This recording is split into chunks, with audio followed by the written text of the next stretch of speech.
a voice just said, "Get out." And I took 2 steps and an RPG came in front of me and took the vehicle out. Freeze frame, Gaddafi comes in with this freeze frame image of me and the correspondent with British Special Forces working for Al Jazeera. $100,000 on his head.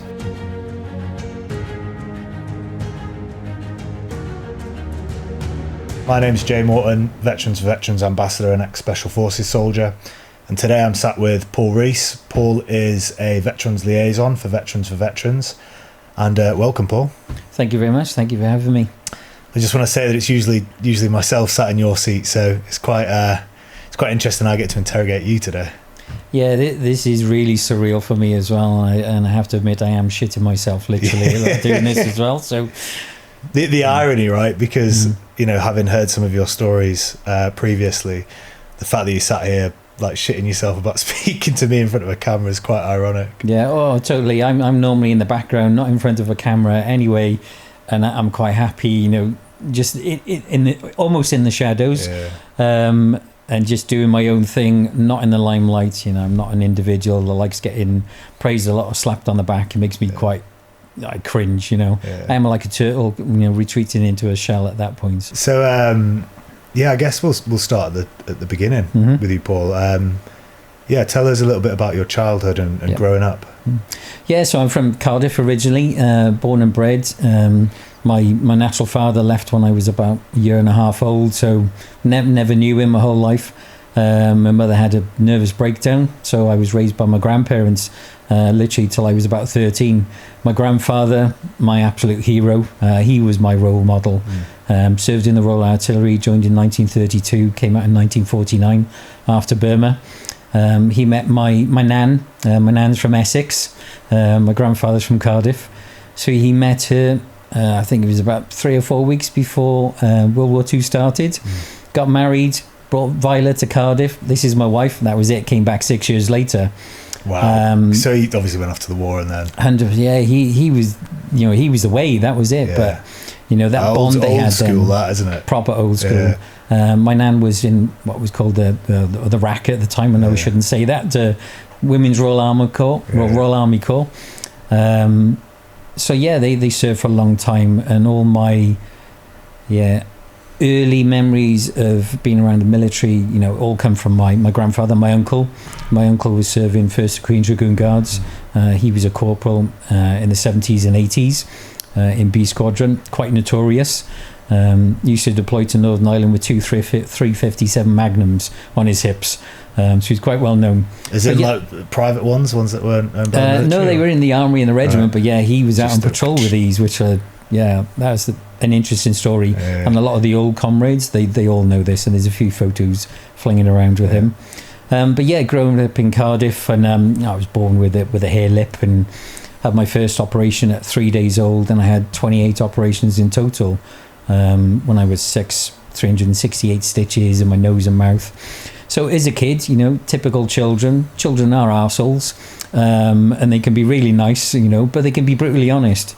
So I was bullied. I like the way you say brutally honest. Yeah, it is brutally honest.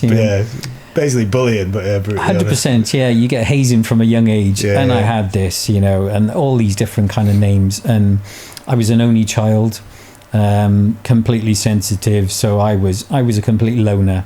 You know, I had friends in school, that was it, but I kept myself to myself. Had my dog, Yogi, that was a yellow Labrador that was bigger than me. And I started doing martial arts when I was about 7. Got into judo first, then into karate, aikido, and then taekwondo. Going up into high school, then I was training a lot more. And while all the other kids were doing their normal PT sessions, basketball, playing rugby as we do in Wales, I was just doing taekwondo all the time. I was in the Welsh team fighting, so which kind of detached me a bit from the other kids there, so that alienated me. And then I would get the usual school bullies, come on, karate kid, let's see how good you are. And I was just completely soft. You know, I would never, you know, rise up to anything until a few days before leaving school. And I flipped completely and made a mess of a few people. What happened? What was the story? Well, there were 6 of them. We were on the rugby pitch. I was with a mate of mine called Bryn, really good amateur boxer. The usual bullies, the usual... Yeah, these were the main bullies in the high school. And there's been various incidents where, you know, walking down corridors, punching me in the ear from behind, and I've just put up with it. And this one day we were on the rugby pitch and they were walking me backwards and kicking me in my legs, trying to get me on the floor. One of them punched me in the nose, and I bent down and I just saw red, and that was it. Broke his arm, broke another one's ribs, and that was it. So I got expelled, you know, a week before actually leaving school. So I left school, no qualifications, nothing like that, no GCSEs. Thinking, right, what am I going to do next? So through the Taekwondo club, we had an opportunity for 5 of us to go to South Korea, to the Judo college. So I went there, I was doing Taekwondo and Hapkido and trying to learn Korean folklore. But I could not get a grip of the language. Yeah. I could know, you know, Apjamuk, four fist, you know, side kick, what it means. I could train, you know, I was good, but I couldn't speak it, and I was getting battered with a stick every time I got something wrong. So much, you know, I'm on the phone like, I need to come home, and ended up going to Disney World and straight to Florida for a year. So I was fighting from South Korea. Yeah, because you just couldn't fit in with the language, and and it was just because they don't speak any English, do they? No. There was some English, you know, out of the training, but everything was Korean during it. And I just couldn't grab it. You know, the training I was doing, I was fine at, but no, couldn't wrap my head. I wasn't that academically minded. Even in school, you know, trying to learn things, German, even Welsh. You know, I cheated in every single German test to be with my best mates. All I could do was say hello and count to 100. So yeah, school I wasn't interested in, probably from a lot of the bullying side. I just didn't want to be there. So yeah, fast forward, go to Florida, and I was living. What was the decision there? Was it just obviously were you training in South Korea and then just got the opportunity to go to so there was other parts of the Taekwondo club. They were going to Florida anyway, and I was like, right, I'll come with you guys. I don't want to stay here anymore. I was only going to be in South Korea for, I think it was a year maximum we could do, and they would rotate people in and out.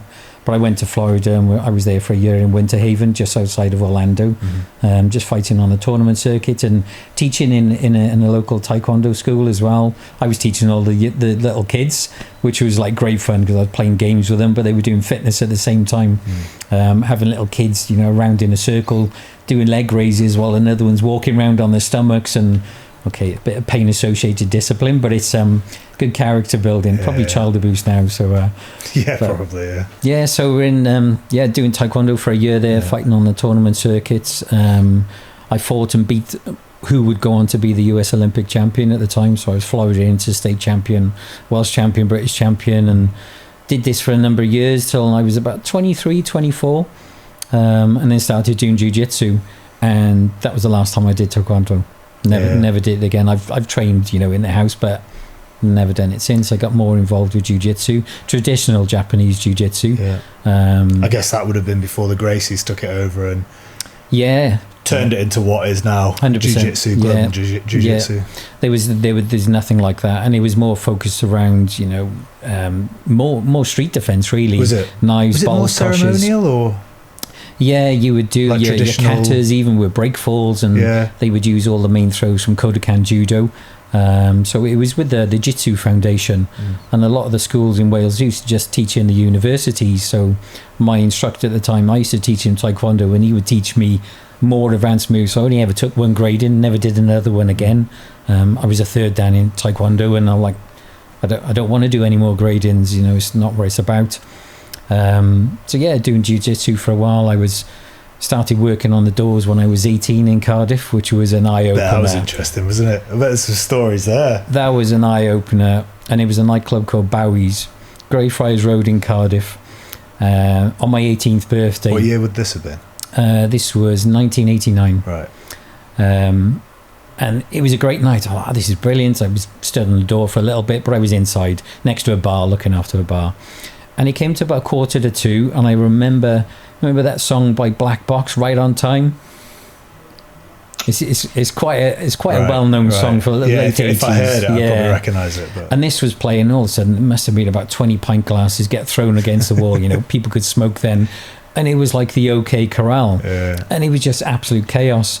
And I got locked in the bar cupboard with a load of the bar stuff, banging on the door, let us out, and there was fire extinguishers being thrown around, and it was like, I'm like 18 thinking, what is going on here? So that was my first introduction to security. In the daytimes, I worked in a snooker hall in Cardiff as well, where I definitely saw so many things. There were drug dealings going on, there was prostitution, there was kidnappings going on there. That was quite a well-known case. Triad gangs used to come in. I used to teach the children of the triad gangs, K17, which was the biggest one in Cardiff. I used to work in a Chinese takeaway with them, cooking all the rice dishes and getting. And then you used to train. I used to train the little kids, Taekwondo So I was. How did that come about? It was just for them coming into the snooker hall. I got to know them, and a lot of them, they'd be gambling in the daytimes. I always used to play the card game called Kaluki with 2 packs of cards. And I just got friendly with them, and there was one guy called, I won't say his surname, Alex, who ran a Chinese restaurant in Cardiff, and he used to fight in Malaysia with the bare knuckle boxing championships. Like the old Jean-Claude Van Damme film Kickboxer, pretty much like that. And he said, would you mind teaching my kids taekwondo, because I don't have time and busy. And I just got involved with them there and went to a few places with them where they were having a scrap with a few of the rival gangs, and I'm just like a boy from Cardiff. Did you join in? No, I didn't. No, I sat in the car and think, what the hell? No, this is like. So how did that come about? You're obviously training the kids. Yeah. You kind of mates with. So there's some of the teenagers Alex. Ones and the ones that were going in more into their 20s and that, and I used to hang around with them, and there was a group of like 6 that would always come in, and I was friendly with the girls and a couple of the younger brothers, and they said, come over to Bristol with us one night, and they ended up going to this casino. Okay, so you just stay in the car, Paul. Next minute, all these doors burst open, and there's about 30 people in the street, but everything's been brought out. There's machetes being brought out, everything. And at that point I'm like, this is not something I need to be a part of. I'm way out of my depth here. So just got more involved into security then, working in the daytimes, and ended up working for a crowd management company, early 90s. So work with loads of different bands and celebrities, and Oasis when they played Nebworth, Bon Jovi, Milton Keynes Bowl, and Tina Turner, Michael Jackson, WWE wrestlers. So always kind of involved with that, and it was just progressing onwards. So security, daytimes and night. That's why I've lived and breathed for 36 years, really. I mean, it's such an interesting start in life.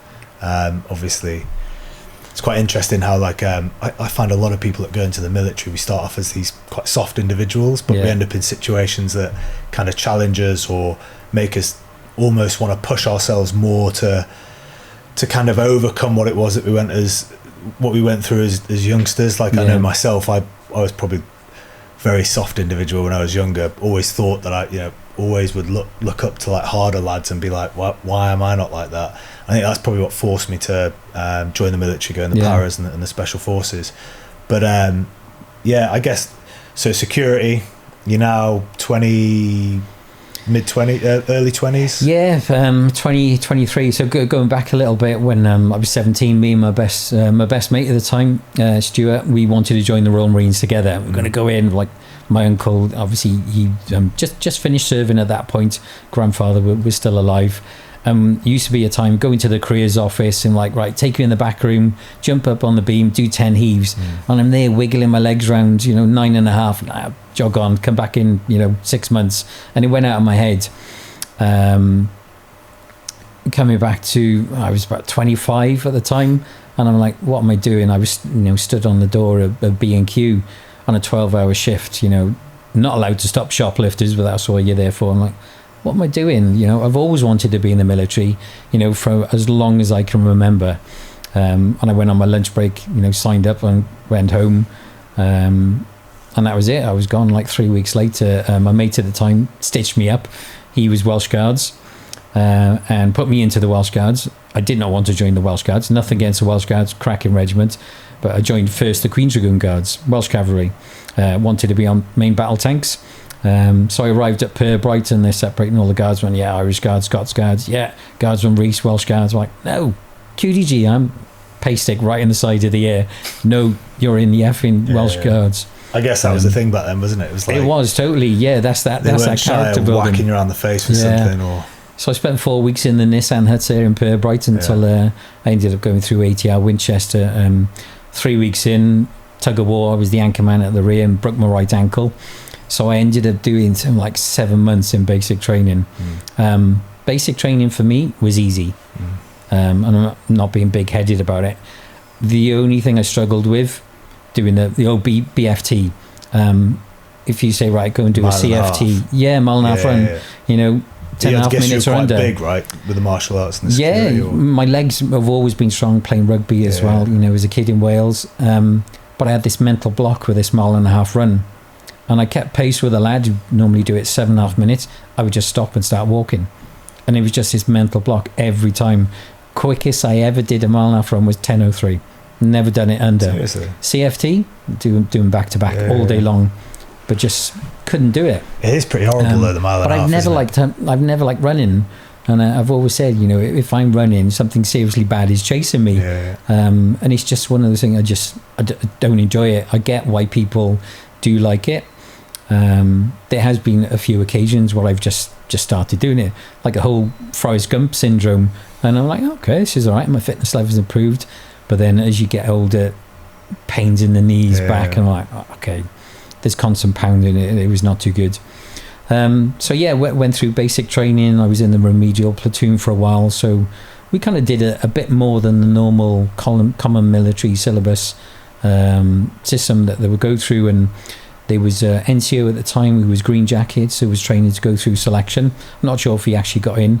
And there was one who was light infantry, chap named Sean Forbes, massive career behind him and loads of incidents in Northern Ireland, and they were just really decent to me. And I think it's probably because I was like 25 coming on 26 at the time. During that period, my grandfather developed Alzheimer's, and we were on parade one morning and doing the roll call, and Rees, grandfather's dead. And that's how I found out. Jesus. And that's the first time I can honestly remember actually physically crying in my life. And it was a gut punch, because he was my hero. He was my dad as far as I'm concerned. They weren't going to let me home because I wasn't next of kin. So I remember telling the OC of ATR Winchester at the time, you either let me go, I'm going over the fence, and nobody's going to stop me. And there was a lad from the Queen's Royal Lancers, nicknamed Stumpy. He's still serving now. And he lent me his twos to wear, because grandfather always wanted to see me in uniform. Stumpy's about 5'4", and Stumpy, I'm 5'9", so you can imagine what I look like in his twos. And I turned up at the funeral, and my uncle, who was a full screw in the QDG, you know, just ripped me apart for the way I looked. But my nan clipped him around the ear. But and then get to the regiment, captured garrison. We were in Cambrai Barracks and straight to Northern Ireland. We were doing Maze Prison Guard Force. Did a bit of backup for Drum Cree. I was only there for like the 3-month period. What was Northern Ireland but like back then? Uneventful. Yeah, really uneventful. My uncle was he was nervous about me going, because he did 3 tours, early 70s. So numerous incidents. He was outside of a shop that got blown up. So he was worried about me going. Scrapping back then. That was kind of the heyday, wasn't it? Yeah, 100%. For me, I wanted to go. You know, I joined the army, and you get this thing. You know, every soldier. You know, a lot of soldiers. I want to go to war. I want to do this. I just wanted to do what they were paying me for.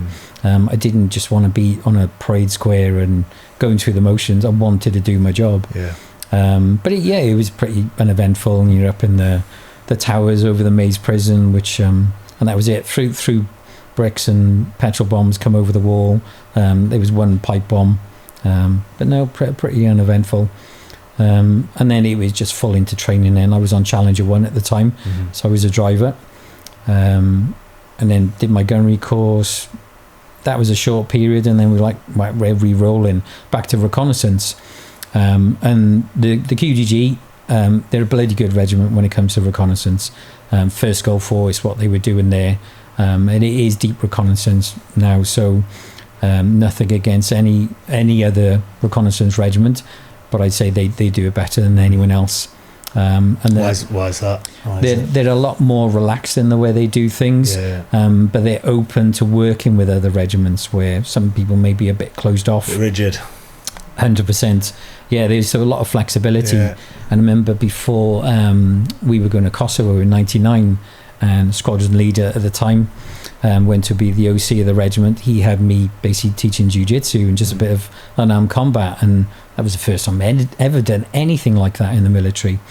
And he said, right, some people were off doing their French commando course, some people were going through a mini P company down at Heli's barracks, so I did get a chance to go over the Trinasium. Are you still doing P company in Heli's barracks back then? Yeah, this was 99, just before in Kosovo. Oh, so, yeah. That's what I mean. I came through Heli's barracks in 2004, so it wasn't that far after. Yeah, I remember going over the scaffolding poles at the top, and I was like, horrible. Yeah, I was wobbling. Yeah. The Superman punch, so that was kind of, it's physics. Yeah, you know, you're going down. It's the downward movement. But we had a guy in our P company. He was like, I think he was one of the first guys to go through a Scouse lad. I can't remember his name. I think we just called him Scouse. But he punched through. I think I think his bottom foot had actually gone through the net, and the top of his body had like swung round. And he snapped his tibia and fibia. Yeah. So I remember being on one of the other. I can't remember what I was doing, but I was stood over to this side, like watching him go through, and you just heard him scream, and that was our like intro to the Trinasium. But yeah, sorry, go on. You can imagine when this news come out, and there's a lot of senior NCOs there. They're like rugby. They're like their brains a bit too much. So I think it was about 30 people went sick before this. But we didn't got rid of obviously Challenger. We were waiting for all the scimitars, Spartans, CVRTs to come through. I didn't touch a vehicle, I think, for 9 months, and we were literally just doing dismounted exercises, constantly on foot. I had the GPMG, so I've still got the dent in the back of my neck from the tripod still there, but I loved it. Everything we were doing, just constant exercises. We did some escape and evasion up in Scotland as well, and I loved it, you know, and I actually enjoyed that more than being on a vehicle, to the point where, like, I think I might just transfer it at one point, but you know, I stuck with it and went on. We got scimitar in, so I was a 30mm gun on scimitar, then a swing fire missile controller on striker as well, which is like a basically wide guided Milan. So Kosovo was the first big operational full one. So we were part of the Princess Wales Royal Regiment battle group in Podjevo. Different gates we had to man. I was up on, I think it was gate 2 at the time, right on the Serbian border. So we were basically spotting the Serbian interior police, the MUP. You know, it was a case of like watching them watching us. They were 50 meters in front of us, and it was just a Sanger perspex glass, and we were living in a tent. So I used to do the sneaky peeky patrols with the E-Spire sight, basically monitoring how many bodies going in and out, and probably laying there for a few hours at a time. What was just because I don't understand it fully, because at that time I was still at school, what was Kosovo all about? Even going there at the time, I didn't fully understand it. You know, you go through all your training, you're down at Salisbury Plain, you're going through learning bits of the language, anti-personnel mines, some mine clearance, but you're not really understanding anything about what you're going into.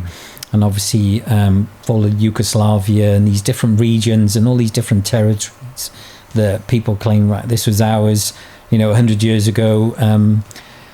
Very multicultural. There's Muslims, there's Croats, there's Serbs, Bosnians. Quite similar to Northern Ireland, you know, that sectarianism which was there. But we were just going there, right? You go in there, you're doing guard, or you're doing this, you're going out in the tanks, you're going to do patrols. We were training the United Nations mission in Kosovo, police force, UNMIC. We were doing security on the granny house and the granny flat. What was that? What was the granny house? So these were Serbians. Right. The granny house was an old Serbian lady, and I think there was about 3 of us on time. One stood in her front garden, 2 inside, and she walked around smacking you with her slippers all the time. She hated us being there, but NATO said, or the powers that be said, she needed protecting, or she needed protecting. Granny flats were the same. There was a few flats in there, and there was a main entrance, and there was always one person posted as well. PWR did this as well, and I was chatting to Brian Wood about this yesterday, about the granny house, and NATO made a decision to you know, it's fine, there's no threat anymore. So we were pulled off. 2 hours later, she was stabbed to death in her own kitchen. Seriously? Yeah. Wow. we used to drive down a road there in Podjevo, and you got all these fake CD skulls, fake DVDs and fake perfume. And we had the Wolf Land Rovers, but the wheel was on the other side, obviously driving there. And, guys would walk down the streets, hand in hand, women are for babies, men are for pleasure. That was the mentality. And we would drive down beeping the horn. They're like, yeah, whatever. So a lot of us, we would speed up a bit and clunk them on the back of the head with a spare wheel. But there was a Serbian church right in there that had been chained up for a while. And we cut the bolt off this and went inside, and it was, that was traumatic, what was in there. And it was just... Great, like a mass grave kind of thing, or... it was just, it was little kids in there with their knickers pulled around their ankles, heads blown off, and it was brutal. And I think in total I probably lost about 8 mates in total, just as a result of Kosovo, from what they experienced. So there was a lot of young lads in the squadron, and there was no processing on it. And I remember coming back, it was on R&R for 2 weeks. I'd been in for about 4 months, and I'm walking down Queen Street in Cardiff, and I'm looking at all these young teenagers. They've got no respect for anyone, not holding doors open, not bumping into old people. And I was still in that environment, and and I'm thinking, mate, you have no idea what I've just experienced. And I just saw all this anger in me. And the scene, you come back from operational tour, and you're like, there you go, just crack on, get a week off. And there was no decompression at all. There was nobody speaking to you, and you just expected to just crack on with it. We had a few incidents in Kosovo. I was on guard at one point, and a few Albanians came round our position, planted an anti-personnel mine out of the Serbian MEP hut, came back round and fired over my head. Serbs come out, thought it was me shooting them. I'm there with a jimpy, sitting on 2 kerosene heaters in minus 30, trying to keep warm, and they started opening up on me, and I'm like, what the hell? So I cranked the jimpy, and I'm giving it Marilyn Monroe, firing into the hut. One of them steps on this anti-personnel, and boom, so wakes everybody up. Challenger came up from A squadron at a time. Whole thing was diffused. QF crashed out, and they caught the Albanians. But a week later, we went down to speak to the interior police, and my troop leader at the time thought it'd be a good idea, we'll take them down some brandy. Me, him, and an interpreter had the jimpy with me. As we're walking down, he's got his pistol in his holster with no magazine in. I'm like, okay. And these 2 guerrillas literally came out with their fingers on their AKs, walking towards us, talking with the interpreter and troop leaders, a bit of banter, and they were kind of okay. They put their weapons down, and then the interpreter literally just went white, and they started taking the mix out of our boots. Typical, assault boots, combat high, that were crap. And obviously these guys, Muslim, big insult, taking the mick out your feet. And then they've said they're going to kill you, and then they're going to rape me. And I'm saying, right, sure, we need to bugger off now. And I had this jimpy pointed in the whole way walking backwards. So it was quite frosty for a long time. We had the Czechoslovakian army come up in a BMP-2 a few weeks after that. BMP-2, sorry? BMP-2 armoured vehicle with a small cannon on the front. Awesome little vehicle, and will literally turn on a penny. And it's got a decks on there where you can open up, you can fire mortars from obviously the inside. So, we'll take a few of you out. So we had 6 of us stood in there with the old parkas up on there, no cold weather gear at all. It's minus 30 at the time, 6 foot snowdrifts, and they're chucking this thing round, and they go off the track, and we're like screaming at them, no, it's okay, no, it's a minefield, it's not being cleared, we'll be fine. And while the interior police are looking at this thing, what is going on, and Czechs didn't care at all, but really, really good bunch of lads. So ended up doing 2 tours back to back there. Kosovo, everything else pretty much uneventful. Few minor little incidents in Podjevo. 6 months in Kosovo, or? Did 2 6 months tour. So I stayed with the other squadron. They just needed more manpower, and I loved it. I didn't speak to anyone at home. We used to get the old phone cards. I remember those. Oh, and you scratch it off, get your code. That's it. 20-minute phone card. I've still got them actually. What's it called? What was it called? Paradigm. Yeah, Paradigm. But I've got them, and it's got the K4 symbol on it as well, with the Union Jack. But when you're talking, there's like a 10-second delay, and this used to frustrate the hell out of me. I couldn't stand it. So my eldest son, Brandon, he was 4 at the time. Spoke to him a few times, and I was like, "No, I'm not doing it." I never wrote letters home. My grandmother would wrote to me. I still have these letters now, and wicked sense of humour. And she actually sent me out a pair of ski gloves, which I still had. I had a non-freezing cold injury there. I had this NFC. I had frostnip on my thumb. I take it that's from like lack of kit and equipment. We had no kit. We got issued pro boots. We weren't allowed to wear them because they were no good on the vehicles. Apparently the soles would melt or slip. So yeah, we had normal combat high. They gave us the old floppy dog hat that even if you put it on your hand, it'd make every part of your body itch. I still have that. The old Chinese fighting suit. What was warm kit back then? Norwegian. That was it. You remember the Norgie? The Norgie, the green Norgie. I bought myself a Hallie Hansen like base layer top. The leafer tops. Yeah, that's it. Yeah, with the white and blue stripes down the sleeves. That, isn't it? But there was nothing. Yeah. We didn't get given anything at all. Yeah. There was no mittens. We had the old green contact gloves with the black rubber dots on, and just the normal Combat 95 leather gloves and issued pocket. Yeah, to get your hands warm. Gave us parkas, no liners. So they were about useless as tits on a fish. So yeah. And what temperatures at? Minus 42 was the coldest it went down to, and that was bitter. And we were just in a tent, and it was all silver foil lined, obviously heating systems. And we'd taken over from, there was a Canadian recce regiment. They had all these fresh rations, and there was fillet steaks, there was meat, there was vegetables. So I cooked for the troop literally for the first 2 weeks. Everyone was going out on patrols with full bellies, and all the rations are kind of gone. We used to get eggs for breakfast, stuff like that. And I'm like, I'm not cooking anymore. So one of the other lads, I won't mention his name, but we all called him Fathead. I think he had a bald head from the age of 15. He was kind of like the Mekon from the Dan Dare advert. And he was just doing boiling the bag rations every day and doing the goulash. And he gave everyone food poisoning apart from me because I wouldn't eat any of his muck. Literally the whole troop was man down for a 12-day period. After that we did there was a 24-hour we had to do before leaving there, and there was a local village where there was lots of kidnappings going on, and there was some bad dudes there. So the section commander took us out. Right, we won't take so much kit and we'll just rotate. Don't take a sleeping bag for everyone, we'll just share. So I've come off my stag and I'm just spotting through the thermal sight. I'm like, there's no fucking sleeping bag.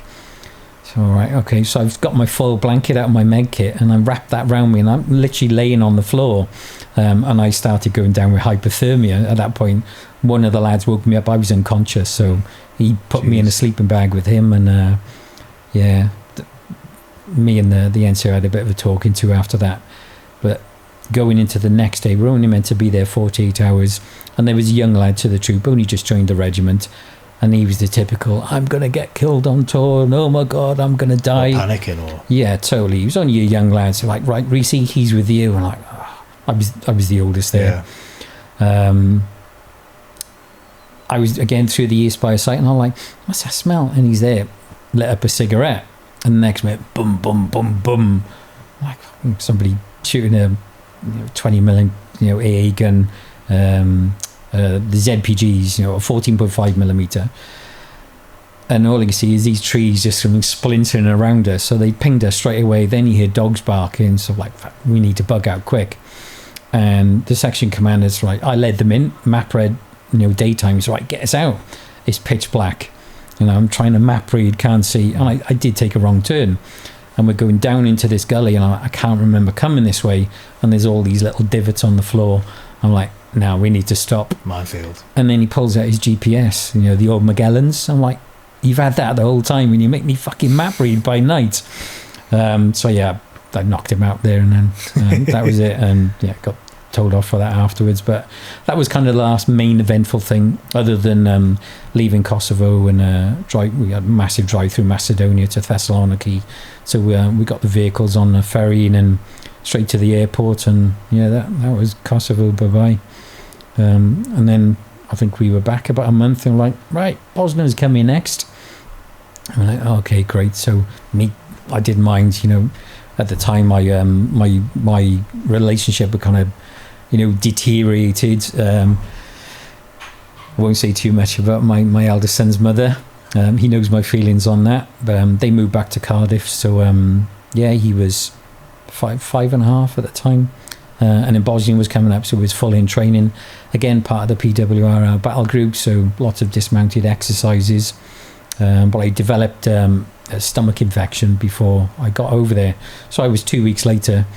I was down in Plymouth at the time in HMS Drake, and I was doubled over, literally with my chest on my knees in pain in my stomach. Went in there, and this portly nurse put me up on the bench. I was in a gown. She was like, "Bring your knees up to your chest." Okay, didn't have a clue what was going on, and it's like finger straight up the backside with no lubrication beforehand. So ruling a few things out, but some medication. 2 weeks later, I arrived at into Banja Metal Factory, and it was a 3-month period. Again, pretty uneventful. Yeah. Sorry, Paul. It's a weird period of time where I don't know nothing about those conflicts. Was Bosnia connected to Kosovo? It's all kind of connected. From the fall of Yugoslavia. Just caused mayhem within that region. It is, that whole region and kind of all these different pockets. Kosovo. You had the Kosovo Liberation Army that kind of stood up. We were going around doing Operation Harvest, disarming the KLA, but there was still all these, these bad groups, these militias, effectively, that were going around and, just slaughtering people. It was ethnic cleansing. That's what was going on. And so many different tours and different regiments, so many incidents, a lot of service personnel died over there, and we had loads of incidents as well. One of my mates that rolled a scimitar down a hill. They all survived miraculously.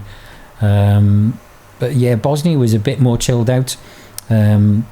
I was with a staff sergeant who was Royal Engineers Reserves, but he was just doing all the hearts and minds, and he found out he had family there. So his father had left Yugoslavia before World War II. And kind of settled in the UK, so he had cousins, and I think they were like a brother-in-law there. So we're going to meet them for the first time. So we're there. I've got my rifle, loaded pistol as well. We didn't come back for 3 days. You're meant to be back by 6 p.m. every day, and they're there with the whole Slivovich or slip in the ditch. And I've never drunk, never drunk my whole life. Like vodka or something, or just like their local schnapps and spirit. It's their local spirit, and they have a strong one, they sweet one, and they used to pour it on a stool and light fire to it. And the higher the flame, the stronger, more powerful it is. I'm like, go on, you need to try. No, don't drink. I had one little shot of this, and my tongue was hanging outside of my mouth, and it felt like my knees were going fluffy. So we were there. They were trying to marry me off to all their daughters. This big, massive buffet, and I'm there. I've got my rifle and me a loaded firearm, and I'm like, I can't do this. So 3 days later we went back, and then I got more involved doing my main job. So I was a swing fire missile controller on Striker, a guided weapons troop at the time, and we were doing patrols over Laktaji. I'm pretty sure it was like an election period going on. I was in a soft up Land Rover, vehicle commander driver, and we were doing 6 hours on, 6 hours off over a 3-week period. So everyone was chin strapped, and I was in the back with my CD player trying to get my Pogue CD to work. Pogue's greatest hits. Brilliant. And this was a couple of days after Christmas. And I changed position in the back of the Land Rover, just giving a sit rep, and all I hear is the vehicle commander yell, "Watch out!" And it was just this weird feeling like, oh my god, I'm feeling really dizzy. The vehicle was turning over, so the driver fell asleep. Started going down into a 6-foot ditch. As it rolled, threw me out the side and then hit an anti-personnel mine. So if I hadn't changed position, that would have been it. And all you hear is the bells are ringing out on Christmas Day with the Pogues. So instantly that ringing in your ear, and it is that voomph. And I can vividly remember the oxygen just getting sucked out my lungs, and pee. That's all I can hear. Same as when you get tinnitus in your ear. So I'm laying underneath this Land Rover. Land Rover's on top of me. I'm face down. can think of some kind of shouting going on. I can't really recall. The vehicle came out, quite bad head injury. Front of the vehicle was on fire, and they just pulled me out. This caused the damage, so I had a fractured spine, crushed the base of my coccyx, and part of that was broken off press against my spinal nerve, so I was paralysed from the waist down. I had a big chunk of metal through my right shin, big kind of head injury as well, and I'm looking at my legs going, I can see them, but am I dreaming? This is surreal. Is this really happening? Yeah. And then I woke up in hospital. No recollection how I got there, and I was in a cast from my neck to my waist down in Sipovo in a German field hospital, and that's in where Bosnia. In Bosnia, yeah. And I was there for 3 months. At the time, didn't see anyone from my regiment, not one person, not even a padre. They didn't come, just not one person. Busy or just? I got told afterwards that, we didn't know where you were, which I thought was weird, because I can remember at one point going through a CT scan, and there was a Czechoslovakian helicopter, Puma, and I woke up, I was on the gurney, I had my head in this head cheese. This was, I think, after about 3 weeks I was there, and I was looking out the door, which was open, and seeing trees pointing towards Omi, so we were literally banked on its left. There was nobody. There was a bootneck in the bed next to me that came in after about 3 weeks, and he'd fell down the stairs, cut his knee open, and his knee got infected. So he woke up and they'd literally taken the bottom of his leg off. Jeez. So there was 2 surgeons. There was a Dutch one and a Czechoslovakian one. They said, right, we don't know how long this is going to last. We can operate. We'll put titanium rods either side of your spine, but there's only a 30% chance it's going to work. I take it that's like just splint the spine kind of thing. Yeah, because so you'd be stiff. So there was a fracture of the L5 vertebra, prolapse disc, which was sticking out as well. But the coccyx, where this bone had pressed off, is trying to stabilise it. And they said, well, we'll go in and potentially take that out. And I saw what they'd done to him, and I'm like, leave me alone. Do not touch me. I tell you, this wasn't like you go to a hospital here or somewhere in a developed world. You've got faith that they're going to make the right decisions. It was almost like, it wasn't like a proper hospital, it was like a converted offices, made into a field hospital. There was one Canadian nurse, used to come in once a week. The only time we got to speak to someone that spoke English, apart from the bootneck, but he was only there a short while. There was a Dutch soldier that came in, diagnosed with diabetes, so I spoke to him for a bit. And I vividly remember before New Year's Eve going into 2002, asked him, could you put, BBC World Service on, just so we see Big Ben at midnight, and they turned it on, he went boing, and then that was it, power cut. So that was my New Year's Eve then. I've got no recollection at all getting back to the UK at all. I don't remember anything, whether I got on a flight, whether it was a ferry. I've got no recollection at all. There was an officer that came in from one regiment, he might have been a padre, I'm not sure. And I asked him, can you please go and speak to someone, Queen's Dragoon Guards, let them know I'm here. That's the last thing I kind of remember, that period. And apart from... Why was that? As in, like, could you remember what happened within... Could you remember the blast from the anti-personnel mine? I can remember that up to it. And I can remember certain words being shouted. Got no recollection. There's like bits. I can remember being sent for a CT scan, and again, my legs weren't working properly at that time, so they put me on this stretcher, literally stripped me stark bollock naked, and just gave me a lead cup and said, put that all over your junk, protect you. I'm like, okay, and I felt so humiliated, and just embarrassed, obviously going through a military environment, it's not there, you're all changing together, but that's the first I felt so vulnerable in that moment, almost like an infant kid again, and I just felt nobody's doing anything for me, and I didn't know what to do. I didn't know who to ask for help, and I can remember going through basic training. You always see the lads who've injured on crutches, and someone's carrying the tray from them, and the cookhouse. Oh, fucking! I'd never want to do that. I did that through basic training, so I was one of those. And then I had to do it again here, to the point where I wouldn't go to the cookhouse because I felt so embarrassed that I was on crutches and I had to be a burden on someone, so I just wouldn't eat.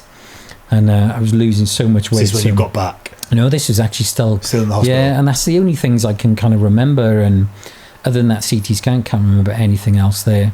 Other than when feelings started coming back in my legs, and you know, when you get the pins and needle feeling, you get the shooting down your legs, it's, oh my God, I can't move.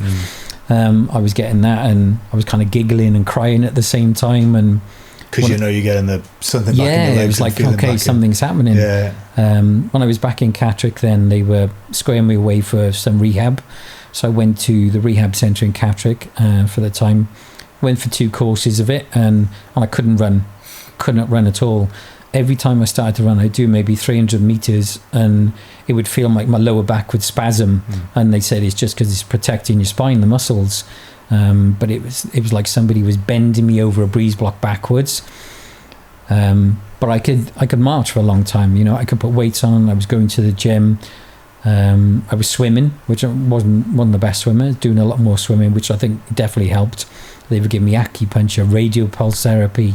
And this time, Paul, you can walk. Yeah, I could walk in. Yeah, you know, they put me on a treadmill, but it was just pain. It was just this kind of, you know, if you do deadlifts in the gym, that feeling, and he was just doing it every time. But I could easily go out 5 miles, no problem, you know, or do a CFT, a combat fitness test. It was just any type of running fast. That's what was getting me. So, okay, we'll send you on more rehab. Then apparently the paperwork got lost. That was the last time I went to rehab. So squadron was still in Bosnia at the time. So I was left on my own devices in a block. There was nobody else there. You know, a few people would come in on R&R. And I had a futon in my room, and I was just going downhill then. Nobody gave a shit about what I was doing. I think I was about 27, 28 at the time. Even, you know, SAR majors coming in, doing room inspections, just checking the blocks. I wouldn't even get out of bed. I'd just go and collect the mail each day, and that's all I was doing. I guess you're almost losing purpose. Totally. I had to go back to the med centre for something. We had a female MO at the time that was really good with me, and she gave me all these pills and stuff.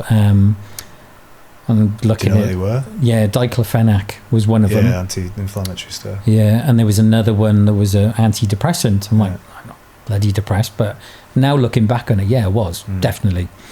And one of my best mates, Nigel Buss, came home on hour, and I said, right, coming to Newcastle for the night. No, don't drink. So I went with him. Ended up meeting my one of my boys' mums. We split up a long time ago. So yeah, kind of things started changing, but I just wasn't improving running wise, and they made a decision eventually. So right, we're going to medically discharge you. She at the time, I don't want a relationship with someone in the army, so I didn't fight it. Biggest regret in my life is doing that. If by some chance anyone in the QGD listens to this and invites me, I would go back tomorrow. I would put a uniform on and go back again. And it was just such an honour to wear the Queen's uniform and to serve the Queen, you know, and to do what my grandfather did, my uncle did, and actually know what it truly meant to be a soldier. That's what it was about for me, you know. I was a NATO potato as a kid, you know, Cardiff International tattoo, and every single year I was in the Army Cadets for the Royal Welsh Regiment and doing the little mini gun run there, and I loved it. And that was just taken away. And it wasn't, you know, like a steady process. It was like, boom, you're gone. You know, there was nothing. I had no resettlement, did nothing at all. It was like gone out the camp gates. Went back to DKIT once or twice. Oh, can't see you today. And I'm like, and there was nothing. I was just kicked to the curb, and I put on loads of weight. I stopped exercising, and I was just in my own little bubble.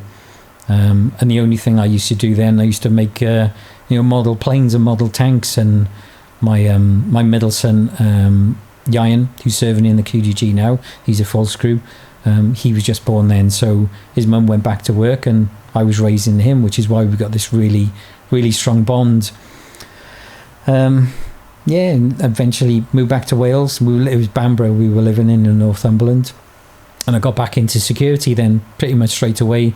Touched base with a load of old contacts, and back into the crowd management, you know, band security, Cardiff International Arena, Cardiff Students' Union. I used to run things like that. So big festivals, Millennium Stadium at the time.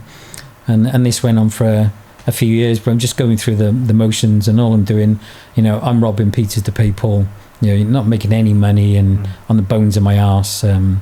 2006, then my nan literally passed away within 3 weeks, and yeah, everything just kind of fell apart at that point. Sorry, when did you leave? So what year so this was 2005, and then beginning of 2005. But I was kind of, they put you on the Y list for like a year where you're not really on the ORBAT. And I was standby. I was home for 9 months. Before you left, nobody gave a damn that you know I was there or anything. But prior to that, my squadron sergeant major, I went to him and said, "Sir, I didn't join the army to collect post. You know, otherwise I would have joined a different regiment, been in the postal service." And they put me into assault troop, snipers, demolitions, stuff like that. That was only for a few months. But then, yeah, that was it.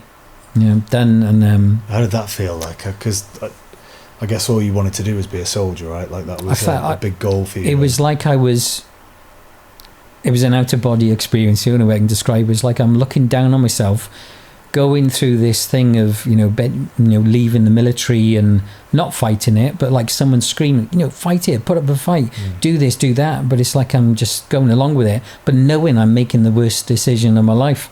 But everything happens for a reason. So why do you think that was, though? Why do you think that? Because deep down you knew that the decision to leave or be kicked out was the wrong decision, but you. Do you think it was just? I don't know. I think the whole thing, I think even my age then at the time. So I was close, 29 at the time when I came out, and there was just no fight in me. And I think maybe the fact where I came back and there was no duty of care, there was literally nothing left on my own devices, and I was kind of kicked to the curb. And I get, the regiment, the squadron, they have their own things going on. Bosnia was still going on. Obviously 9/11 had happened, and I vividly remember that happening, and everything was changing, so I wasn't their main focus, and I get that, and I was bitter about that for some time. I'm not no more. I'm fiercely proud of my military service. I'm glad I had the opportunity to do it, even if it was just for 8 years. I wish I could have done longer. I wish I could have been serving now while my son is serving, and served together. But I'm reliving my career again through his eyes, and I couldn't be happier, and I'm in a great place now. So you just finished military service. You've gone back out to work security, and when did that come to an end? I'm back in Cardiff, doing security, working with loads of bands, doing stuff with the wrestlers when they come into the UK, which I love because I was a massive like WWF fan back in the day. Grew up watching the Heart Foundation and even Legion of Doom. Oh, Legion of Doom, Hawk and Animal, brilliant. And my kids were all into this as well. So when I got to work with them, especially like Triple H and Edge, Ric Flair, Kane, The Undertaker, that was a dream come true. And it was roughly, I was getting more into like the management side. So I was operations manager then, so I was going through this academy, got my first degree in security management, then operations management, leadership, teaching qualifications, and I'm just kind of like going with the flow and not really knowing what I'm meant to be doing. Did my NEBOSH health and safety, then I picked up a job then working for the Welsh Government as the health and safety manager, and I was looking more and more about Iraq at the time, and I was in touch with a few different companies, and I've never worked with big massive companies at all. And we'll think, like, do you know what, I want to go to Iraq. I want to go and get on the circuit, start doing that there. I've kind of had enough, and it was kind of that feeling of wanting to be back in almost like a military environment again, because I was still in that mindset that I missed it so much, and my time was cut short. And a job that came up, and then there was one with Drum Cusack doing an anti-piracy task that I didn't take. And then it was Libya, and I'm like, oh, okay. And I was going to go with Aegis. They offered me a position, but another one came up, and I took that one. Gave my work. I'm only going to wait for 2 weeks. 6 months later, I was still there. So I arrived in Benghazi on the 19th of February 2011. Drove 16 hours from Cairo, stayed in Tobruk overnight. next to Knightsbridge War Cemetery there, and then you got the German forces one pretty much down the road from Rommel's war room where it was. So I was kind of retracing my grandfather's footsteps where he went through with the 8th Army in like 1942, going through North Africa. We went through Derna, which is an extremist stronghold in the east, Al-Baida coming in, and then coming into Benghazi. And I remember pulling into what they call the court square in the centre of Benghazi, and this is where all the updates on the revolution was kind of going on. And we pulled in behind, there was a funeral straight away. Someone had been killed in the fighting. Things are obviously still quite kinetic there at the time. Gaddafi's militias, the Chemist Brigade were kind of still there. And this is the point in March where he pulled all the troops out and gave his speeches, Zenga Zenga Da Da, and literally was going to annihilate the place. And we're inside thinking, what the hell? How are we going to get out of this? And then that's when NATO came in and picking off targets, and I've never seen so much destroyed armour in my life. I think I lost count when I got to about 80 armoured vehicles, troops transports, ammunition everywhere. So the front lines were kind of changed during this period, and it was moving back. Sorry, Paul, just I know that we know the situation there, but just for people that don't, could you explain a little bit about what was going on at that time with Gaddafi and Benghazi, just almost like a little bit of an overhead? Yeah, so within Benghazi, so Gaddafi never supported the East at all, and there'd been numerous uprisings and he suppressed them. On this one occasion, there was a political activist that stood up. Small protest started, and he was shot dead in the street, and he just, it gained traction from there, and there was locals coming out, throwing sticks and stones at T-72 tanks, and you had the main kind of like Katiba in the centre of the city. One guy martyred himself and filled his car up with the benzene. He said, right, when I get to the front gates, just shoot me in the vehicle, basically. They breached that. They breached it with JCB tractors going in. And there's so many incidents where Gaddafi's troops are coming out just openly just shooting unarmed citizens. Yes, there were other occasions, people being armed. It was just chaos, but it just wasn't stopping. And that was all because they were trying to overthrow Gaddafi, weren't they? Yeah, and it didn't really start like that, but that's became the aim. And there is, there's all these different theories. It was done overall, and it was done like this. Personally, after spending 14 years there, I don't believe that. There may be some truths, conversations with different governments that I've never been privy to, and I won't know. But just from talking to people on the ground and people in certain positions, I don't believe that is solely the case. I know Gaddafi wanted to have his own currency and using gold and things. Okay, maybe it's it's focused on that. The political aspect, I didn't really pay too much attention to. Never followed politics at all until I started working in Libya. But as they pushed them out of Benghazi, literally the front lines would start moving, and they went to the next kind of big town called Ajabiya. And this went on for quite a long time. So as the military, Gaddafi's military pushed out the mob, they would then move on to another 100%. So you had General Khalifa Haftar, who's the head of the Libyan National Army, field marshal now. He was running it at the time. He's still doing an awesome job in Libya now, and he is the only one that's taken the fight to the extremists, the terrorists there. He is the only one, nobody else. And it kind of changed. The NTC, which was the National Transitional Council, they were based in Benghazi, so they would do their usual press conferences, and the guy who was the head of that, Mustafa Abdul Jalil, he was the head of the NTC. And obviously all these guys are key figures. They'd all been in the regime, loads of people defecting over, and then you had General Abdel Fattah Yunus, who then became the head of the Libyan forces, and Khalifa Haftar was almost kind of, brushed to the side of the while. Khalifa was in the war against Chad. I think it was in the 70s, I think it was. He was taken hostage, and Gaddafi always said, he's my gardener, I don't need him. Right. So he defected. I believe became a CIA informant for like 20 years. So there's still like obviously this story, you know, blurred lines there.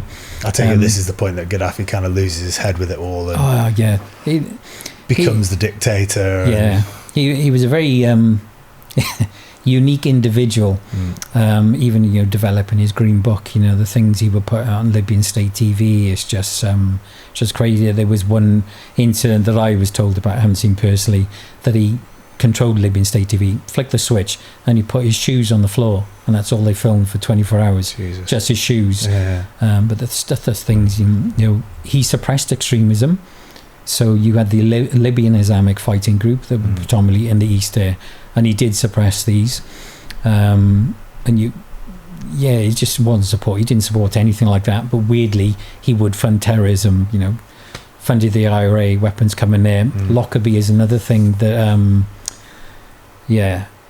it's kind of a weird involvement. How that happened, and the people that blamed Megrahi, that he's the bomber. Things that I was involved with interviews. The detonators came from Iran. There's cold case studies done on this, investigative journalists, that I personally, whether it's true or not, I think Gaddafi is just, I'll take the fall, you pay me so much and I'll say it was me. I think that's kind of what's happened, and I don't think the people responsible for it have been brought to justice at all. I met Megrahi once. There was an interview going on when I was there. And Megrahi is? Yeah, Megrahi, he's the main one that was the bomber. Right. And when he came back to Libya, you know, he was hailed a hero. This guy riddled with cancer, died of cancer eventually, but, you know, still maintained his innocence. But things like that, well, Gaddafi would do. You go into the families, okay, if you don't say this, do this, your family are going to disappear. Which happened a lot. Happened in Tripoli with Abu Salim prison. I think there was like a massacre there with like 1,700, and he had this anti-fame committee as well, where if you become more famous than him, you're going for a walk to the desert. Wow. And this happened on numerous occasions. You know, he had his secret police, his regime, his head guy of intelligence, Sanusi as well. And it was this dictatorship, you know, that he controlled for 42 years. Some people were blinded by this because he would give away free housing. You don't pay for your electricity, we'll subsidize your petrol. But other locations, he wouldn't help them at all. So coming to Ajabiya, this place was like the first kind of experience of, you know, constant fighting going on that I'd been around.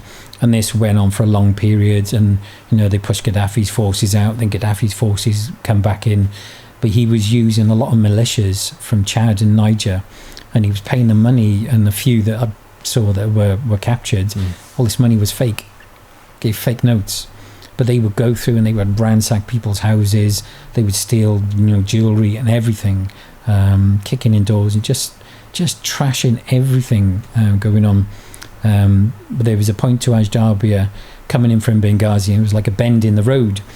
And there was one occasion where some elders from local tribes, it is a tribal community, Libya, they were walking down the road, we'll go down with a white flag, and literally they were taken out by a T-72 tank. Just one round, and it went kind of chaotic from there. And the Libyans started getting really inventive in what they were doing. Misrata started putting, you know, armoured plates on the vehicles. They had a big massive dumper truck coming to Ajabiya, and they mounted 14.5s on it. This is the mob, these are the rebels. Yeah, the rebels. And it's almost like something out of Mad Max. It is like Mad Max, you know, beyond the Thunderdome. And you see this thing going out, like, and I'm saying that this tank is just going to take you out one round. No, we've got all this firepower, and they've got 14.5 millimeters and 12.7 millimeters, I think it was called. Round the corner, boom, gone. That's it, up in the air. So that went on for a long period. There was so many different incidents. I could probably talk for about 12 hours on this. Yeah. What was your role there? What were you doing in that? I was a medic basically, but a security advisor as well. Just with, I'll just say, organisation I was with. Just basically keeping them as safe, and, you know, trying to advise them, okay, if we're going to go here, let's not stay here too long, let's change position. They were doing a few communications. They had a satellite dish that went up now and again, and every time that went up, it creates a splash on the atmosphere, easy to pinpoint, and the artillery would start coming in 200, 200, 200. So it was, we were cutting around quite a bit. There was one occasion, there was probably the worst one for me. We were interviewing Jebel Abdel Fattah Yunus out in the desert. We got stopped outside of Braga, a little oil town. A lot of the oil workers kept in. This is pretty much deserted. And I didn't have a clue what was going on. Sat in the vehicle, and then these 3 SUVs, black SUVs, with guys hanging off the outside. I'm like, what's going on? It's okay, Mr. Paul. I was the only English speaker there. Some broken English, the others spoke. I'm like, all right, okay.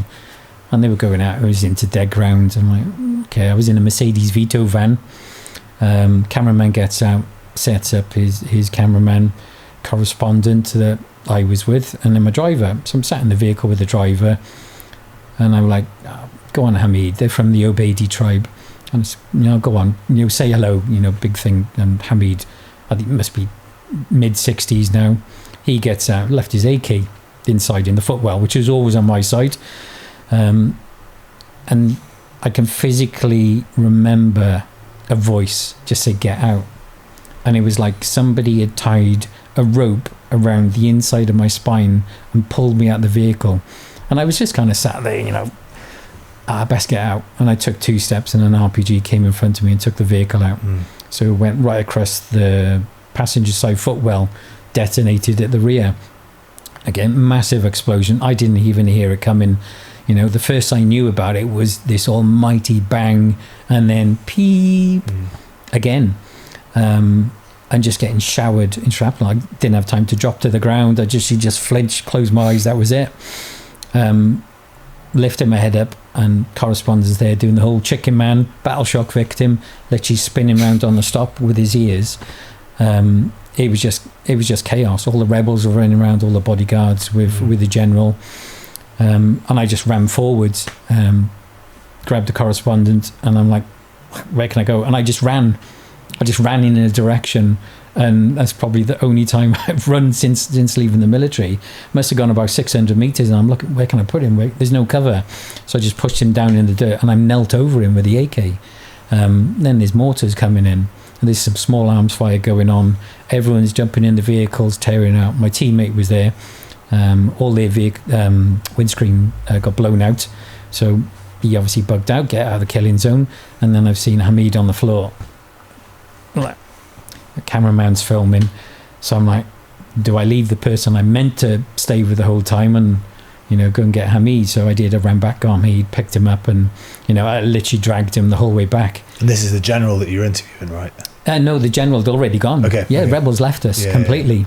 So this is my driver, Hamid. He was injured on the floor, peppered with shrapnel.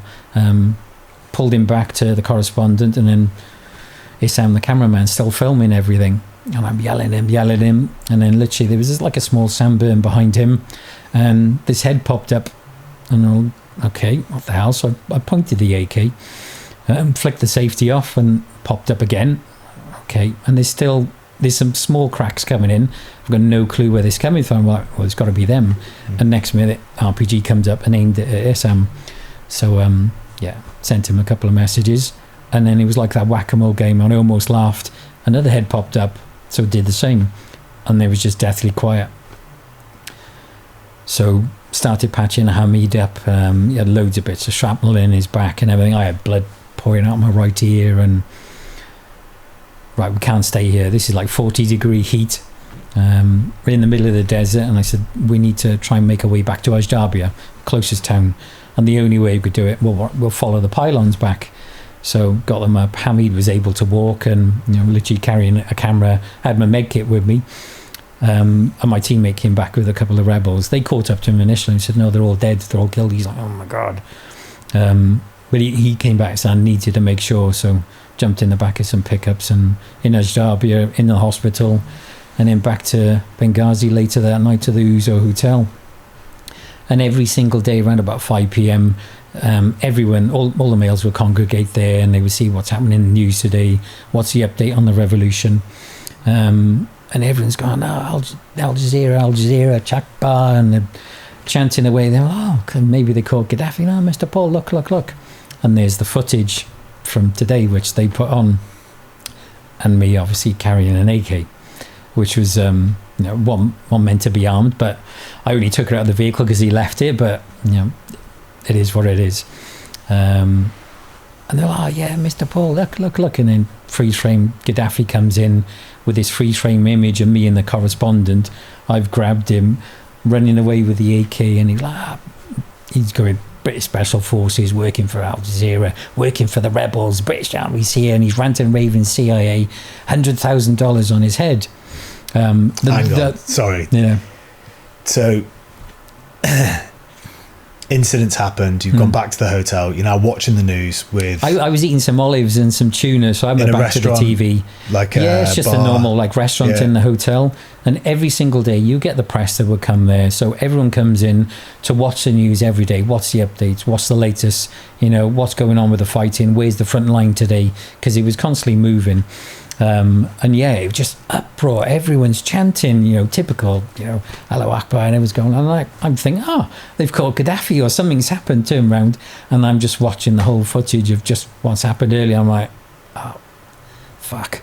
And then Gaddafi comes on TV. He came on with a freeze frame picture of this photocopy of me with a correspondent, and he spouted off all this crap of British Army, CIA, SAS working for the rebels, working for these, $100,000 on their heads, and not just me, the whole team. So the rebels around with me, Mr. Paul, we get $100,000 for you. And I turn around, and I'm like, I'm fucking Welsh, I'm worth more than that. So I got the nickname Rebel Rees from that point. Rebel fighter in Arabic is Toa. Yeah. So that's how it stuck. Even my dog's called Rebel now, so it stuck from that point. And there wasn't, you weren't in a situation or a location there where you felt like your life was threatened with the rebels. Yeah, it changed. Because 100,000's a lot over there. 100% changed the whole the whole situation, the whole feeling. Normally when we would go out, and obviously me as a white face and expat there, covered in tattoos, everyone was like, kissing you on both cheeks, and for an Arabic male to kiss someone on the forehead, it's a big mark of respect. And General Yunus came and did it to all of us, even myself. Even all the other guys, it's a big mark of respect for this, especially in their faith. But things started changing, and people started getting really frosty towards me. And there were certain groups there with very long beards and long hair, and they weren't Libyan. No. They weren't Libyan. Libyans have got their own, it's not their own dialect, but it's their own slang. The same as, you speak to a Scouser or a Cockney, even in Wales, they've got their own slang words, so it's not traditional. So I was learning Arabic by osmosis. And these guys, their vehicles all chopped down, and it is like the Mad Max Brigade coming in, and they hated the fact that I was there. So whether Al Qaeda or Taliban, AQIM, yeah, coming in definitely. So there was quite a lot of them, and it was a definite shift. So where initially everyone was together against Gaddafi, it was fragmented now. So these little pockets were against this, and there's tribal history over thousands of years in Libya. In Misrata and Tripoli hate each other because two old men had a fight and one killed the other, and it's still to this day, they still hate each other. Same as Swansea and Cardiff, it's still the rivalry is still there. But everyone, it did kind of change. We started being a bit more careful. We had a few incidents where the location we were in Benghazi, we did have people come to try and assassinate coroner's correspondents. They were taken. We had Molotov cocktails in crates going up the stairs because I'll say there were weapons there. I won't say if we weren't armed officially, but big boys rules in that environment. All I had was my Spyderco knife that I used to carry, which never bring a knife to a gunfight, but there were options there for us, so we just did what we did to make things work. Was there an option for you to get out at this point, or was that just a no option?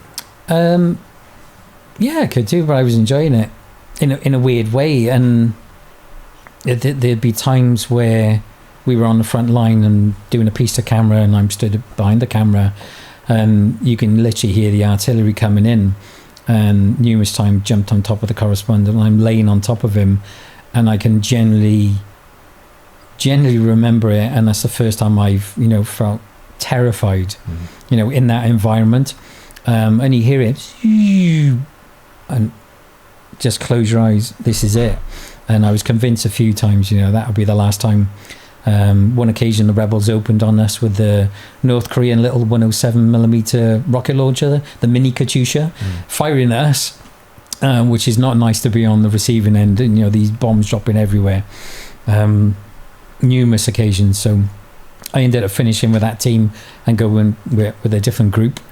We were driving around Benghazi, and we went to the Tabesti Hotel. This was like the main big fancy hotel in Benghazi. There was only a few. Gaddafi never supported the place at all, but he would always go there. And they released a journalist there, an Arabic journalist, and he came straight up to me. He said, "Be careful." And that's all he said. And he'd lost loads of weight. They'd had him for a while, roughed him up a bit. So Gaddafi with us, he'd erected all these yellow pylons in Tripoli. Used to be called Green Square, Martyr Square it is now. And he said he was going to hang me, from these pylons and peel our skin, from our bodies while we're still alive. He'll get them. So, okay. And I knew that there was a threat, but I was still, okay, I'm still in this environment, and it's still pretty surreal, because I'm still quite new to it, really. And 3 days later, driving through the streets in Benghazi, we got cut off, 2 cars either side, shot the driver in front, took 6 of us, let most of the team go, killed the engineer in front of me, and then kept me for 21 days. Jeez. So I initially thought, well, okay, maybe they are thinking I'm special forces, maybe they think I'm part of the military, and they want information, one from the rebels. Never asked me one question. They asked me about money, that was it. And it was all to do with money, and it was just a criminal gang. There was, I think, 2 Moroccans, Tunisian, an Algerian, and 1 Libyan. Do you think they knew about the bounty, or? Yeah, they knew about that, because they said, we get money for you. But Gaddafi never supported these people. I don't know how they reached out to this, and I spoke to a few counter-terrorism specialists that were in the environment with certain government agencies that have kind of looked into it, and it was just so difficult trying to find who was where, because everyone was keeping quiet at the minute. At the time, General Abdel Fattah Yunus, I think this was just before he was assassinated. A lot of people think this was Mustafa Abdel Jalil, the head of the NTC, that took him out. And I believe personally that if the general had still been alive, he would probably be running Libya now, because he was so well respected. But everyone was like gone from being like that to, you're all enemies. And there was all these fragmented, rifts forming, different groups started fighting each other. So nobody was sharing information, and it was so difficult. Some people, obviously certain agencies would get it, but you couldn't find anything before. So I was a plaything for 21 days. Threw me in it was just like a small storeroom, tiny little window, locked me in there. They used to piss on me, shit on me, use me as a toilet, kick me full force in the face if I fell asleep. So fractured my eye socket, so I looked like Quasimodo most of the time there.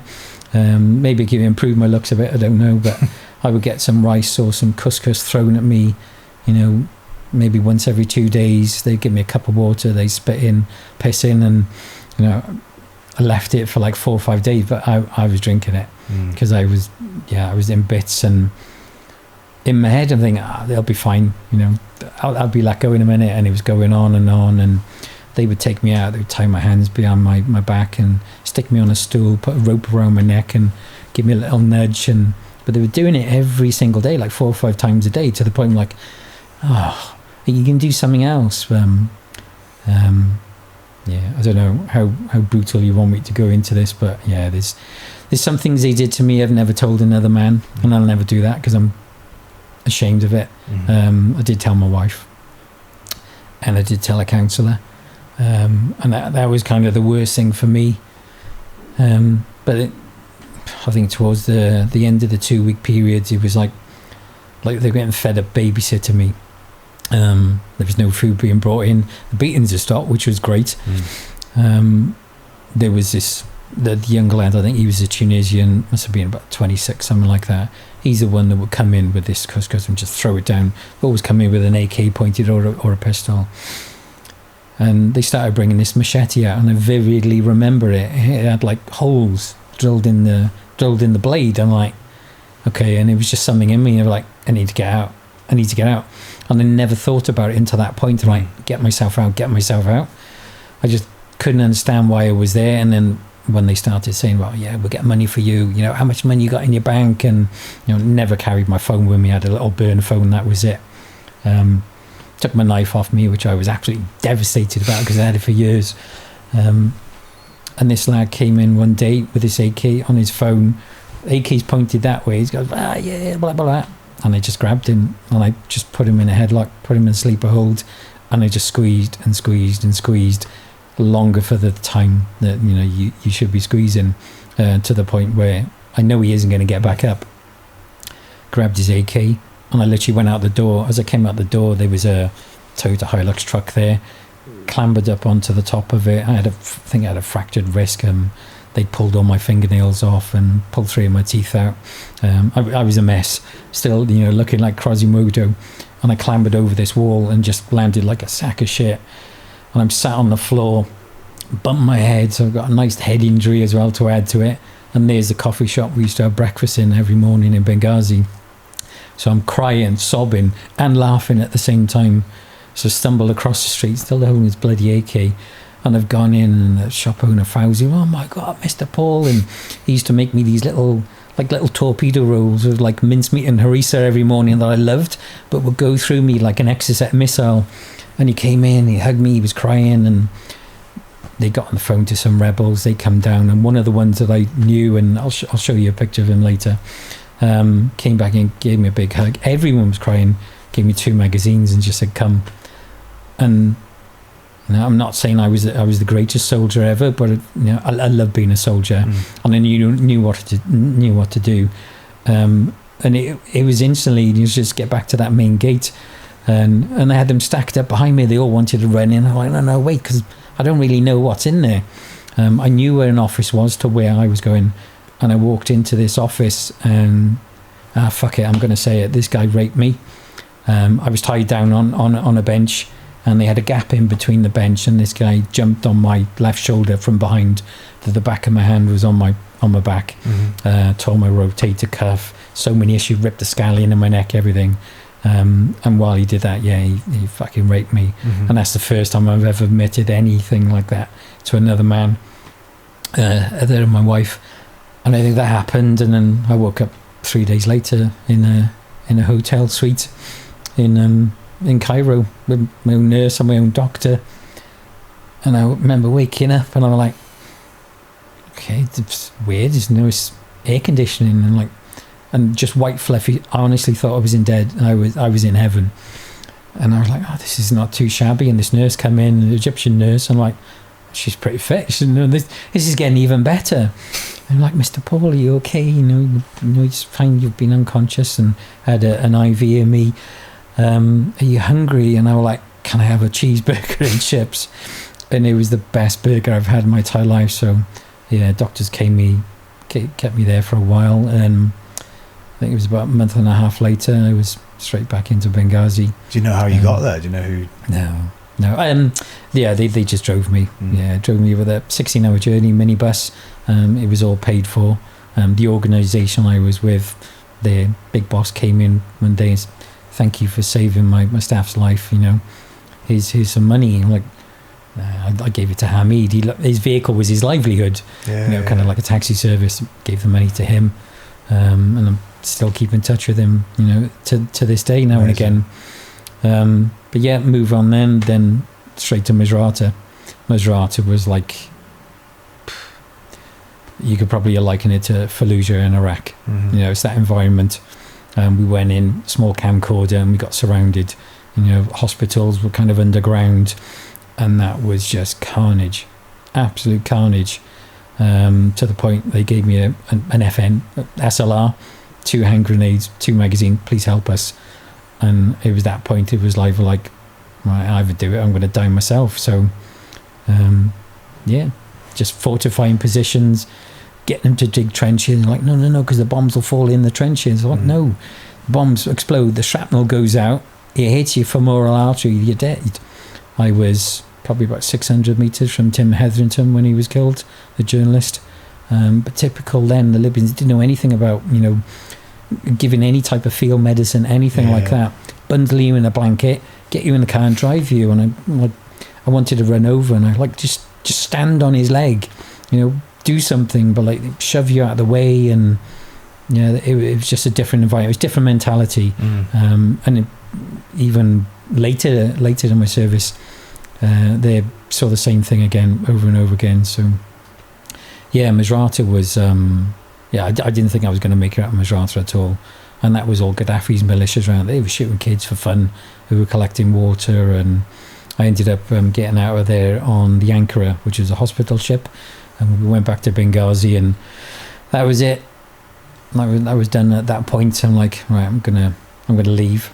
So 16 hours to Cairo, flew out, and then I had a phone call. Oh, we got a job. It's in Tripoli. Oh, yeah, in Gaddafi there. It's going into August. So how long's this been, Paul? Like, as in that first? This is about a month. Yeah, so I was home for about a month. That first section from you going into so I got there February. It was the end of April that I got taken. I was out for a few weeks, went back again, and it was kind of like milling around. Then Misrata, and it was after Misrata period, and then coming into August. So I left in beginning of July, and then had some time at home, and I just wanted to go back. I literally wanted to get back in the fight, and I'd made some good bonds with some Libyans, and there's some really good people in that country, and I wanted to help them in any way that I could, whether it's okay, I'll teach you how to use a tourniquet, this is how you patch up a bullet wound or whatever. This is how you put in an IV, digging trenches, fortifying positions, teach them how to map read, stripping and assembling a GPMG. The gas regulator on it was caked with carbon. Oh, clean this. They're firing a rate and it's going bang, bang, bang. Just basic skills. But these were just guys that were butchers, greengrocers, 2 weeks basic training in a camp in Benghazi, and then out to the front line. I'm a massive believer, all these heroes in war, they're all the ones that are not breathing anymore. Definitely for Benghazi, there was a lot of good people that lost their lives. But we get to Tripoli. So I work with a company, Blue Mountain Group. Guy who owns it, Nigel Thomas, really, really good guy. XG Squadron, a perfect gentleman in Carmarthenshire in Wales, just a really nice guy. So I went going in as the country manager for them for a while, and I was the head of security at Palm City in Tripoli, where all the oil companies were living. And again, it was just incident after incident. It was just constant, because you've got all these criminal gangs that are taking advantage of this. You get all the people on the front line, then you get the reinforcements, then you get the rubberneckers that go through and just scrounging, but then you got the criminal element that are literally going around stealing cars. We had 3 different militias within Palm City. I got involved with the Tripoli task force with the Canadian embassy at the time when the Misrata brigade came in, and they were going to kill the general manager basically, because he played a few militias off against each other.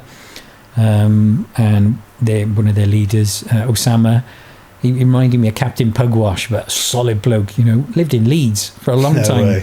Perfect English. You couldn't have a conversation. He just wanted to talk, and you listened. And I listened to him for a few hours, but he came in with his 14.5, and my apartment was overlooking the main gate there. So I had a 12-man team at the time. Lots of guys served light dragoons, parachute regiment, Royal Marines, and we were literally on our belt buckles there, because they just spun it around and they were firing through all the windows. The United Nations were in there.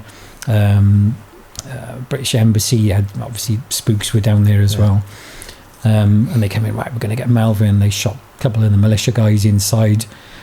So I stuck my body armour on, went down into the car park we had like a piazza area to get the guy out. Is right, and he's in his room carrying, what am I going to do? Just get out. And I pushed him into the only place I could think, and that's where the UN women were, because they wouldn't go in there, especially with the women. But 10 minutes after that, they literally just sprayed the outside of his apartment, went in. They stayed there for maybe like an hour afterwards. The guys, the Canadian SF, they were giving me Overwatch. I didn't know at the time. Told me this afterwards. So the security manager, Canadian Embassy, a really good friend of mine, Hannah, she was like a trailblazer for females in this type of industry as a security consultant, because you've got all these old, stuffy veterans, some being SAS, of course. different regiments, and as a woman, she knew her shit.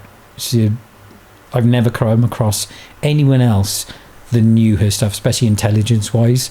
So yeah, they were really good. So I made a decision, March this year, that's it. I'm finished. I worked within a safety and security role for the last 2 years within the UK anyway, but I've officially walked away within the last 2 weeks of that, after 36 years, and I will never do anything security related again.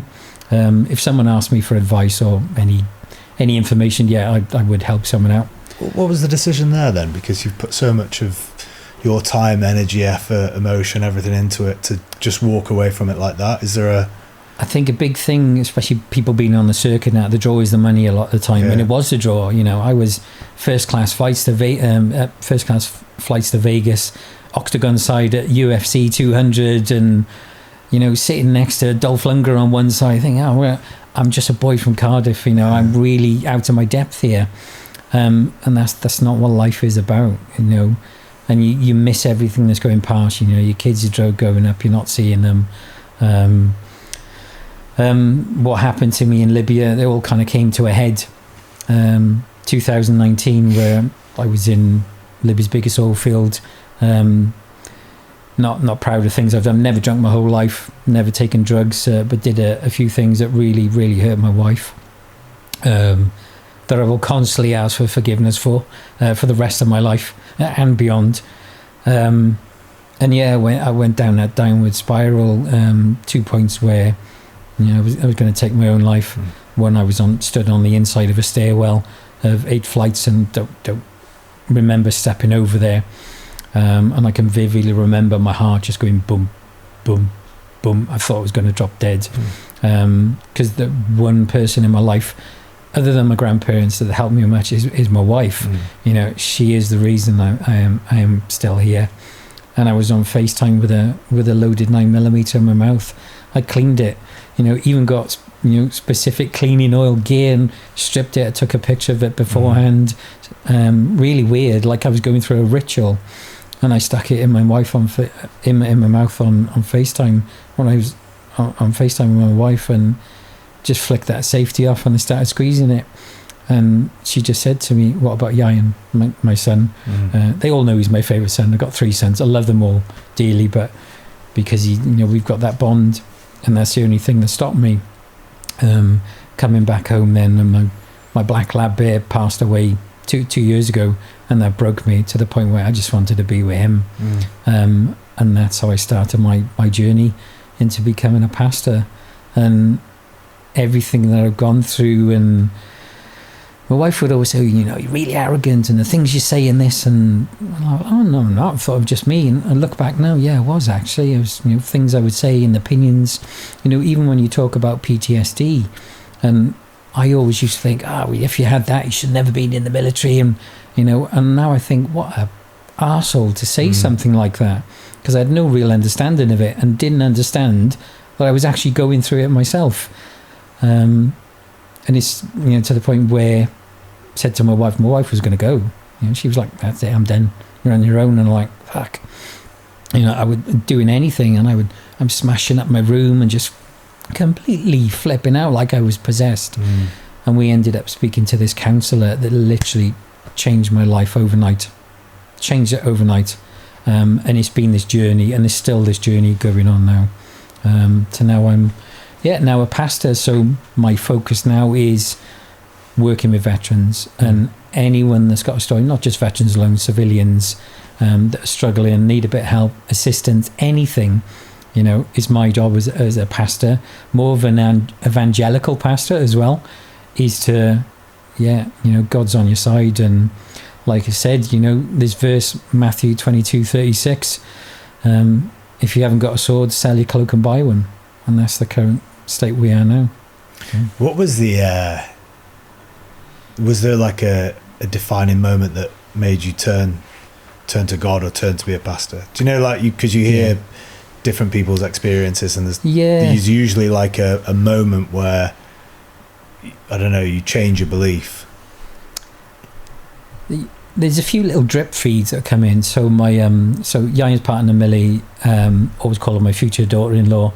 She's the mother of our youngest granddaughter, who's a year and a half at the minute. She was going to a church down in Norwich where Queen's Dragoon Guards are based, and we just started, you know, looking at it. It was kind of cool. There are bands there. It's called Soul Church, and we're watching it online. And I said to my wife, "Oh, let's go to Dunfermline Abbey."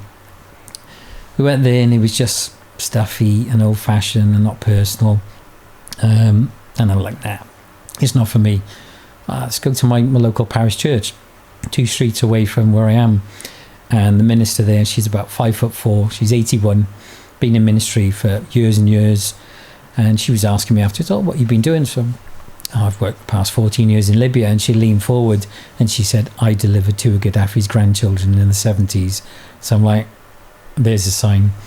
And there were so many that were just coming after that. And the whole congregation literally spoke to me and my wife. They came up, gave us a hug, gave my wife a bunch of flowers. And we were leaving there, and I lost my assistant's dog, Bear. Beautiful black lab. Had a really bad blood condition. His immune system was killing his healthy blood cells, and he battled this for a year and a half. So when I lost him, that broke me. And we were driving back just after we'd been from this church from Peebles up in Scotland, and when I was behind this van, and it was a memorial one where you could get stuff like, you know, toys, you could put ashes in, and it was called Forever in a Bear, and the number plate was 444, and in the Bible 444 is your guardian angel number. And I'd recently just ordered a private number plate for my wife with this 444. And I told my minister this a week after, and she had never missed a double confirmation from the Lord. Really? And again, like I said, I'm either all or nothing. I'm like, right, I'm doing it. So I started training online with Christian leaders, which is based in the US, because I don't want to be part of Church of Scotland, England, Wales, because there's a lot of politics going in. I just want to help, if I can help one individual. And I'm not the type of person, you know, thrust God down someone's throat, go to church, do like that. But we are a Christian country. You know, we have a Christian armed forces. When everyone takes an oath of allegiance, you know, it's by God Almighty, and we've always been that way, and we're losing that, and we're losing our identity, our heritage. Doesn't mean that everyone suddenly has to get up and go to church. You know, you get 2 people in a room like you and I. This is a church. Yes, we are in a church, but that's all you need. You know, and that's where my focus is now. I'm just going with the flow. I have no plan. I've got my own podcast, which I'm starting, called the Rebel Reverend podcast. I want to speak to people that don't get a chance to have a voice, that Joe Blogg's walking on the street, that has an opinion, that maybe wants to tell the Prime Minister, maybe wants to tell, you know, a leader in a different country, because someone will listen to him and will follow him. And that's what it's all about. Well, Paul, it's been an absolute pleasure to meet you and to talk to you. Thank you. And massive respect for you as a human being. Oh, likewise, thank you. And moving forward as a human being. It's been an absolute pleasure. Appreciate it. Thanks for your time. Thank you.